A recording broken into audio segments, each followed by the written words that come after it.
গুনাহ করার পূর্বে তিনটা বিষয় মনে রাখা। কয়টা বিষয়? আগে বলছিলাম যে গুনাহ মানুষকে গুনাহ করতে উৎসাহিত করে কয়টা বিষয়, এটা তো শেষ। এখন গুনাহ করার পূর্বে তিনটা বিষয় মনে রাখা। আওয়াজ দিয়ে বলেন কয়টা? কয়টা? তিনটা। এক নাম্বার, আল্লাহ দেখেন, এই চিন্তা মাথার মধ্যে নিয়ে আসা। কে দেখেন? কে দেখেন? কেউ যেটা দেখে না সেটা দেখেন কে? কেউ যেটা শুনে না সেটা শুনেন কে? কেউ যেটা করতে পারে না সেটা করতে পারেন কে? আমার আল্লাহ বলতেছেন, আমি বান্দা তোমার সর্বহালতেই দেখি। এই চিন্তা প্রত্যেকটা বান্দার দিলের মধ্যে ফিট করা আমার আল্লাহ তাআলা সূরা ইনফিতরের 6 থেকে 8 নাম্বার আয়াতের মধ্যে সুন্দর করে বলে দিচ্ছেন, ইয়া আইয়ুহাল ইনসান মা গাররাকা বিরাব্বিকাল কারীম আল্লাযী খালাকাকা ফাসাওয়াকা ফাআদালাক ফি আইয়ি সূরাতিন মা শাআ রাক্কাবাক। আমার আল্লাহ সুন্দর করে বান্দাদেরকে ডাক দিয়ে বলতেছেন, হে মানুষ সকল, তোমাদেরকে কিসে দুকায় ফেললো মহান রবের ব্যাপারে? আল্লাযী খালাকাকা ফাসাওয়াকা ফাআদালাক, যিনি তোমাকে সৃষ্টি করেছেন। খালাকাকা, যিনি তোমাকে সৃষ্টি করেছেন। ফাসাওয়াকা ফাআদালাক, অতঃপর তোমাকে সাজিয়েছেন ইনসাফের সাথে। কিসের সাথে? ইনসাফের সাথে সাজাইছেন। ইনসাফের সাথে সাজাইছেন। কিসের সাথে? ইনসাফের সাথে সাজাইছেন আমাদের। কিভাবে সাজাইছেন? যেখানে দুইটা হাত রাখার প্রয়োজন দুইটা হাত রাখছেন, যেখানে দুইটা পা রাখার প্রয়োজন পা রাখছেন, যেখানে চোখ রাখার প্রয়োজন চোখ রাখছেন, যেখানে কান রাখার প্রয়োজন কান রাখছেন, যেখানে নাক রাখার প্রয়োজন নাক রাখছেন, যেখানে মুখ রাখার প্রয়োজন তিনি মুখ রাখছেন। এবার চিন্তা করে দেখি, আমাদের যে হাত পা আছে, এই হাত পা যদি নাট বল্টু সিস্টেম হইতো, রাত্রে বেলা যখন ঘুমাইতে যাইতাম, নাট খুলে যখন হাতগুলো রাখতাম, নাট খুলে যখন পা গুলো রাখতাম, যে ব্যক্তির হাত নষ্ট হয়ে গেছে, যে ব্যক্তির পা ভেঙে গেছে, ওই ব্যক্তি আমার পা চুরি করার জন্য চলে আসতো। আওয়াজ দিয়ে বলে ঠিক কিনা? আল্লাহ তাআলা কত চিন্তা শক্তি দেখেন। আমার মহান রব কত গভীর চিন্তা করে বান্দাকে সৃষ্টি করেছেন, কত সুন্দর করে সাজাইছেন। যেভাবে বান্দাকে তৈরি করলে সুন্দর দেখা যাবে, যেভাবে বান্দাকে তৈরি করলে বান্দার কোনো অসুবিধা হবে না, এমন ভাবে আল্লাহ আমার হাত পাকে তৈরি করে দিয়েছেন। আওয়াজ দিয়ে বলেন ঠিক কিনা? আল্লাহ ইচ্ছা করলে এই নাকটাকে পেটের মধ্যে বানাইতে পারতেন, পারতেন কিনা? আল্লাহ ইচ্ছা করলে এই নাকটাকে আমার পিছনে বানাইতে পারতেন। এবার চিন্তা করি, নাক যদি আমার পিছনে হইতো, নাক যদি আমার পেটে হইতো, আমাদের কি অবস্থা হইতো? আমরা যখন কোনো খাবার গ্রহণ করি, খাবার গ্রহণ করার সময় মুখে নেওয়ার সাথে সাথে নাক সাথে সাথে বলে দেয় ভালো না, নষ্ট। ঠিক কিনা বলেন? কে বলে দেয়? কে? এই নাক আমাদেরকে বলে দেয়। মুখে নেওয়ার সাথে সাথে, যেহেতু মুখের কাছে নাক আছে, খাবার নেওয়ার সাথে সাথে খাবার যদি নষ্ট হয়, দুর্গন্ধযুক্ত হয়, তখন নাক আওয়াজ দেয়, এই যে যেটা খাচ্ছ এটা তো ভালো না, নষ্ট, ফেলে দাও। কি আওয়াজ দিচ্ছেন? আবার সুস্বাদু খাবার যখন সামনে আসে, মুখে নেওয়ার সাথে সাথে নাক বলে দেয়, আহ কত সুন্দর ঘ্রাণ, সুন্দর করে খাও। ঠিক কিনা বলেন? আর যদি নাক আমার আপনার পেটের মধ্যে থাকতো, খাবার নিয়ে নাকের বলতাম, ভাই দেখতো খাবারটা কেমন, কেমন হইতো না? বেমানান। আর যদি পিঠের মধ্যে থাকতো নাকটা, কি বলতাম? ভাই দেখতো নাক আমার এই খাবারটা কেমন, ভালো আছে না নষ্ট হয়ে গেছে, অথবা খাবার ঘ্রাণটা কেমন।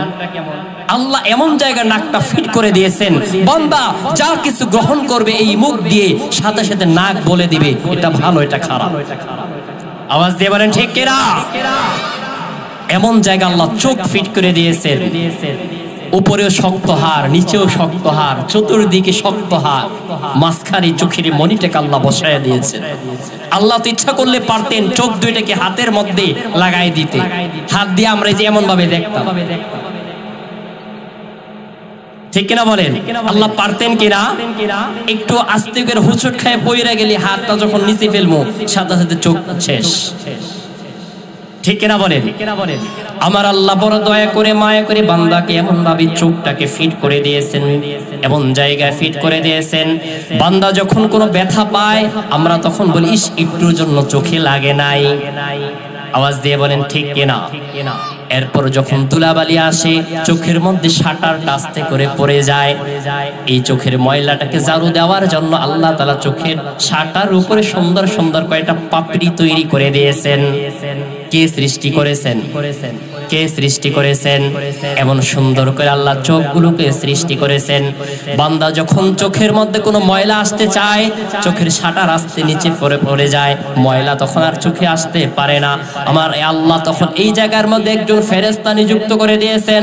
শুধুমাত্র এভাবে সৃষ্টি করে আল্লাহ ক্ষান্ত হন নাই, 24 ঘন্টা আমার আপনার চোখকে হেফাজত করার জন্য ফেরেশতা নিযুক্ত আছে। কে নিযুক্ত আছে?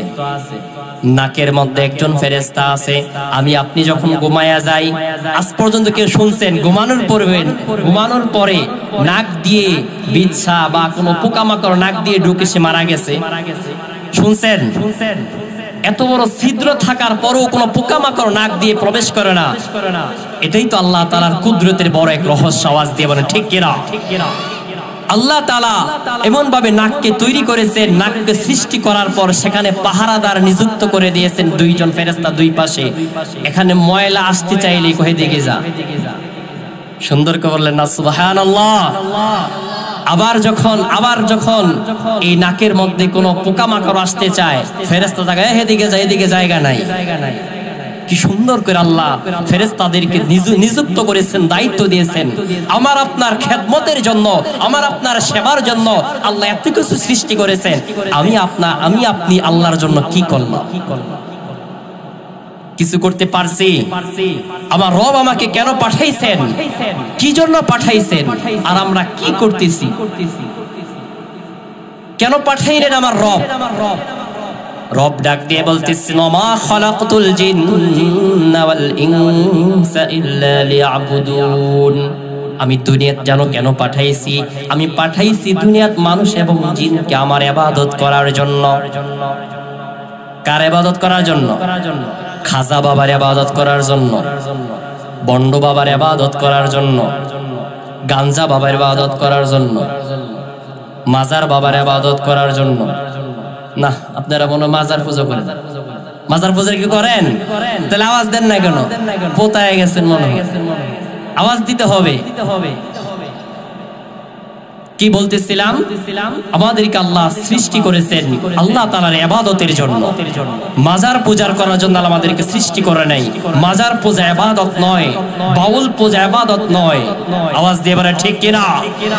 আল্লাহ সৃষ্টি করেছেন বান্দাকে অন্তত 5 ওয়াক্ত নামাজ পড়ো, হালাল খাও, মানুষকে অত্যাচার করো না, সুদ খেও না, ঘুষ খেও না, মানুষের সাথে খারাপ ব্যবহার করো না, জিনা করো না। এটার জন্য আল্লাহ পাঠাইছেন। সব ঠিক আছে, আর আমরা মুসলমান এমন যেটার মধ্যে মজা আছে, সুবিধা আছে, ওইটাই বেশি গ্রহণ করি। ঠিক কিনা বলেন? মিষ্টি খাওয়া সুন্নত, এটার মধ্যে খুব সুন্নত পালন করে, আর অন্য সুন্নতের খবর নাই। ঠিক কিনা বলে? ওই যে মজা, বিয়ে করা ফরজ, মজা। শীতের রাত্রে ওযু করে নামাজ পড়া কষ্ট, মজা নাই, নামাজ পড়তে মন চায় না। মুসলমান কিভাবে মুয়াজ্জিনের আওয়াজ শুনে ফজরের সময় শুয়ে থাকে, মুসলমান কিভাবে জোহরের সময় গল্প গুজবের মধ্যে লিপ্ত থাকে, কাজে কর্মের মধ্যে লিপ্ত থাকে, মুসলমান কিভাবে আসরের সময় দুনিয়ার অন্যান্য কাজে লিপ্ত থাকে। মুয়াজ্জিন যখন মাগরিবের আযান দেয়, তখনও মুসলমান মাগরিবের সময় আল্লাহর ডাকে সাড়া দেয় না, এশার আযান হয়ে যায়। সে দুনিয়ার রং তামাশায় লিপ্ত থাকে, দুনিয়ার কাজে লিপ্ত থাকে, দুনিয়ার রং তামাশায় লিপ্ত থাকে। আমার রব আমাকে দৈনিক কয়বার ডাকে, কয়বার ডাক দেয়? আমি আপনি কয়বার রবের ডাকে সাড়া দিয়েছি? কয়বার সাড়া দিয়েছি? একবারও সাড়া দেই নাই। তার রবের কাছে আমরা কি জবাব দিব, কি নিয়ে দাঁড়াবো? রব আমাকে ফজরের সময় ডাকেন, রব আমাকে জোহরের সময় ডাকেন, রব আমাকে আসরের সময় ডাকেন, রব আমাকে মাগরিবের সময় ডাকেন, রব আমাকে এশার সময় ডাকেন। কেন ডাকেন শুনবেন কিনা? শুনবেন? রব ডাক দিয়ে বলেন, হাইয়া আলাস সালাহ, আমি তোমাকে নামাজের জন্য ডাকতেছি। এরপর রব সুন্দর করে বলতেছেন, হাইয়া আলাল ফালাহ, আমি রব তোমাকে কল্যাণের জন্য ডাকতেছি। কিসের কল্যাণ? তোমার দুনিয়া এবং আখিরাতের কল্যাণের জন্য আমি তোমাকে মসজিদে রাখতেছি।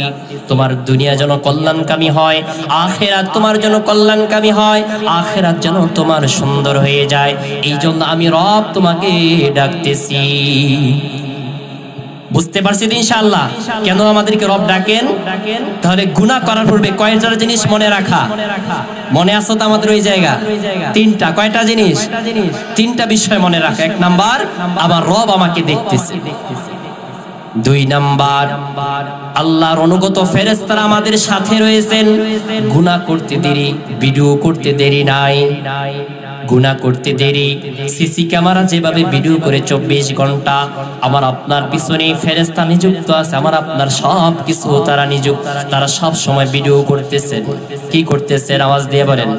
ভিডিও করতেছেন। আমি আপনি কি করি, কোথায় যাই, কি করি না করি, সব কিছু তিনি দেখতেছেন। সব কিছু তিনি সিসি ক্যামেরার মতন রেকর্ড করে রাখতেছেন ফেরেশতাদের মাধ্যমে। এই চিন্তা মাথায় রাখা, আমি যেখানেই থাকি না কেন আমার সাথে আল্লাহ তাআলার অনুগত ফেরেশতারা রয়েছেন। কে আছেন? আওয়াজ দিয়ে বলেন। ফেরেশতারা রয়েছেন। সূরা কাহফের 49 নম্বর আয়াতে আল্লাহ তাআলা সুন্দর করে বলে দিচ্ছেন, ওয়া উদিআল কিতাব ফাতারাল মুজরিমিন মুশফিকিনা মিম্মা ফীহি ওয়া ইয়াকুলুনা ইয়া ওয়াইলাতানা মা লি হাদাল কিতাব লা ইউগাদিরু সগীরাতান ওয়ালা কাবীরাতান ইল্লা আহসাহা ওয়া ওয়াজাদু মা আমিলু হাদিরা। আমার রব ডাক দিয়ে বলতেছেন, ওয়া উদিআল কিতাব ফাতারাল মুজরিমিন, হে মানুষ সকল, কাল কিয়ামতের ময়দানে তার আমলনামাটাকে সামনে উপস্থিত করা হবে। এ আল্লাহর রাসূল, আপনি শুনে রাখেন, যখন গুনাহগার বান্দাদের সামনে তাদের আমলনামার সামনে উপস্থিত করা হবে, তখন গুনাহগার বান্দারা ভয় পাইতে থাকবে, ভয় করতে থাকবে, আর বলবে, ইয়া লাইতাহা মা হাদাল কিতাব, এটা কেমন কিতাব, হায় আফসোস, হায় আফসোস, এটা কেমন আমলনামা, হায় আফসোস, এটা কেমন কিতাবনামা, যেই কিতাবনামার ভিতরে, যেই আমলনামার ভিতরে আমি গোপনে একটা গুনাহ করেছিলাম, আমি কাঁথার নিচে, আমি কম্বলের নিচে, আমি লেপের নিচে শুয়ে একটা মোবাইলের মধ্যে ছবি দেখেছিলাম, গান দেখেছিলাম, অশ্লীল ভিডিও দেখেছিলাম, এই ভিডিওটাও এখানে প্রকাশ পেয়ে গেছে। আর বলবে, রব এটা কেমন আমলনামা, হায় আফসোস, হায় আফসোস, নিজের আমলনামা দেখবে আর আফসোস করবে, আল্লাহ এটা কেমন আমলনামা, আমি যে যেখানে যেটাই করেছি না কেন সব কিছু ভিডিও হয়ে গেছে, সব কিছু তোমার দরবারে রেকর্ড হয়ে গেছে, কেউ যেটা দেখে না সেটা দেখেন কে, কেউ যেটা শুনেন না সেটা শুনেন কে? আমার রব ডাক দিয়ে বলতেছেন, বান্দা যখন আফসোস করতে থাকবে, আমার রব ডাক দিয়ে বলেন, আমি আপনার বান্দার প্রতি কখনো অবিচার করব না, আল্লাহ সুবিচার করবেন কাল কিয়ামতের ময়দানে। আমি আপনি নেক আমল করার কারণে আপনাকে আল্লাহ তাআলা পুরস্কার দান করবেন, আমি আপনি গুনাহ করার কারণে জাহান্নামের শাস্তি দান করবেন। এটাই আল্লাহ বোঝাতে চাচ্ছেন, আমি আল্লাহ বান্দার প্রতি কখনো অবিচার করি না, ন্যায় বিচার করি। কিসের বিচার করেন? ন্যায় বিচার করেন। আল্লাহ ন্যায় বিচারক। কাল কিয়ামতের ময়দানে যার যতটুকু প্রাপ্য, যার যতটুকু পাওয়ার দরকার, যার যতটুকু পাওনা, আল্লাহ ততটুকু তাকে দিয়ে দিবেন, বেশিও পাবে না, কমও পাবে না। কেউ হবে ডানপন্থী, কেউ হবে বামপন্থী, কারো আমলনামা ডান হাতে সে হবে ডানপন্থী, কারো আমলনামা বাম হাতে সে হবে বামপন্থী। ডানপন্থী আমলনামারা খুশির চোটে নাচতে থাকবে আর জান্নাতের দিকে চলে যাবে, আর বামপন্থী ওয়ালারা, যারা বামপন্থী, যাদের আমলনামা খারাপ, তাদেরকে যখন তাদের আমলনামা সামনে দেখানো হবে, তারা আফসোস করতে থাকবে, হায় আল্লাহ, কোনো ছোট বড় কোনো গুনাহ তো বাদ নাই, সব তো লেখা হয়ে গেছে, সব তো ভিডিও হয়ে গেছে, আমার কোনো কিছু তো গোপন নাই, সব কিছু তো প্রকাশ পেয়ে গেছে। এরকম যখন চিন্তা করতে থাকবে, এরপর বলবে, আল্লাহ এটা মনে হয় কম্পিউটার দিয়ে তৈরি করা হয়েছে, আমি তো এই গুনাহ করে নাই। কিছু আছে না মানুষ, আল্লাহর লগে তর্ক করব, বাটপারি করব। আল্লাহ তখন ডাক দিয়ে বলবেন, তোমার জবানটাকে আমি বন্ধ করে দিলাম। তখন হাত সাক্ষ্য দিবে, হাত সাক্ষ্য দিবে, পা সাক্ষ্য দিবে, হাত সাক্ষ্য দিবে, বলবে, আল্লাহ অমুক দিন অমুক সময় আমার দ্বারা এই হাত দিয়ে এই গুনাহটা সে করেছিল, চোখ বলবে আল্লাহ আমার চোখ দ্বারা সে অমুক গুনাহটা করেছিল, কান বলবে এই কান দ্বারা অমুক গুনাহ করেছিল, পা বলবে এই পা দ্বারা অমুক গুনাহ সে করেছিল। একের পর এক সমস্ত অঙ্গ প্রত্যঙ্গ সাক্ষ্য দিবে। আবার জবানটা যখন বান্দার খুলে দিবে, এবার বান্দা ডাক দিয়ে বলবে আল্লাহ এটা মনে হয় এতদিন কষ্ট করে লালন পালন করলাম, মাছ গোশত খাওয়া এত সুন্দর শরীরটাকে বানাইলাম, তেল মালিশ করলাম, লোশন মালিশ করলাম, সুন্দরভাবে চেহারাটাকে মালিশ করে রাখলাম দুনিয়ার ভিতরে। আজকে আমার বিরুদ্ধে আমার হাত সাক্ষ্য দিচ্ছে, আজকে আমার বিরুদ্ধে আমার পা সাক্ষ্য দিচ্ছে, আজকে আমার বিরুদ্ধে চোখ সাক্ষ্য দিচ্ছে, আজকে আমার বিরুদ্ধে কান সাক্ষ্য দিচ্ছে, আজকে আমার বিরুদ্ধে সমস্ত অঙ্গ প্রত্যঙ্গ সাক্ষ্য দিচ্ছে। এগুলো মনে বানায় বানায় বলতেছে, মিথ্যা কথা কয়। এবার আল্লাহ ডাক দিয়ে কয় ঠিক আছে এগুলো যেহেতু বানায় বলে, এবার তুমি যেই জায়গাটার মধ্যে গুনাহ করছো, একটা চিপা জায়গার মধ্যে কেউ দেখে নাই, ওই জায়গা আস্তে করে যায় গাঞ্জা টানছো, বাবা টানছো, ইয়াবা টানছো, ইয়াবা খাইছো, ট্যাবলেট খাইছো, নেশাদ্রব্য বস্তু খাইছো, কেউ দেখে নাই, আমি আল্লাহ একজন ভিডিও করে রাখছি। এবং ওই জায়গাটা তখন সাক্ষ্য দিয়ে বলবে আল্লাহ অমুক দিন অমুক সময়ে আমার কাছে বসে আমার সামনে বসে সেই গাঁজা খাইছে। এবার তো আর ছাড়ার সুযোগ নাই, এবার ছাড় পাওয়ার সুযোগ নাই। আছে সুযোগ? আর সুযোগ নাই। ওই জায়গা সাক্ষ্য দিবে, গুনাহের জায়গা সাক্ষ্য দিবে আল্লাহ আমার জায়গায় বসে সে গুনাহ করেছে, আমার জায়গায় বসে সে অমুক পাপ করেছিল, আমার জায়গায় বসে সে জিনা করেছিল, আমার এই খালি জায়গায় বসে সে জিনা করেছিল, এই জায়গায় বসে সে গুনাহের মধ্যে লিপ্ত হয়েছিল, এই জায়গায় বসে সে মোবাইলের মধ্যে খারাপ ভিডিও দেখেছে, এই জায়গায় বসে সে বিভিন্ন নেশাদ্রব্য জিনিস খেয়েছে, এই জায়গায় বসে সে মানুষকে হত্যা করেছে, এই জায়গায় সে চাঁদাবাজি করেছে, এই জায়গায় সে সন্ত্রাসী করেছে, এই জায়গায় সে ধর্ষণ করেছে, এই জায়গায় সে অমুক গুনাহ করেছে। সমস্ত জায়গাগুলো যখন এক এক করে ওই বামপন্থী বান্দার বিরুদ্ধে সাক্ষ্য দিবে, এবার বান্দা বলবে সর্বনাশ, হাত সাক্ষ্য দিল আমার বিরুদ্ধে, পা সাক্ষ্য দিল আমার বিরুদ্ধে, অঙ্গ প্রত্যঙ্গ সাক্ষ্য দিল আমার বিরুদ্ধে, যেই জায়গাটার মধ্যে গুনাহ করলাম ওই জায়গা পর্যন্ত আমার বিরুদ্ধে সাক্ষ্য দিল। এখন তার ছোটার সুযোগ নাই। আর সুযোগ আছে? আর কি বলবো, আর কি মিছা কথা, আর তো মিছা কথার সুযোগ নাই। যেটাই বল আল্লাহ ওইটার বিরুদ্ধে একটা সাক্ষ্য দাঁড় করায়। ইনি হলেন মহান রব। সময় থাকতে রবকে চেনা, সময় থাকতে রবের দিকে ফিরে আসা, সময় থাকতে রবের দিকে ফিরে আসা। তাহলে গুনাহ করার পূর্বে কয়টা বিষয় মনে রাখা? মনে আছে তো? কয়টা? তিনটা। কয়টা গেল? দুইটা কিন্তু গেছে গা। তিন নাম্বার হলো আমি যে গুনাহটা করতেছি ওই আমলনামা নিয়ে রবের সামনে দাঁড়াতে হবে। কার সামনে? রবের সামনে দাঁড়াতে হবে। আমি এই আমলনামা নিয়ে, আমি এই গুনাহের কাজ নিয়ে রবের সামনে কিভাবে দাঁড়াবো? আমি রবকে কি জবাব দিব? আমি আমার রবকে, আমি আমার আল্লাহকে কি জবাব দিব? এই চিন্তা যখন বান্দার ভিতরে থাকবে, বান্দা গুনাহ থেকে বাঁচতে পারবে। আমার রব ডাক দিয়ে বলেন ওয়া আম্মা মান খাফফাত মাওয়াজিনুহু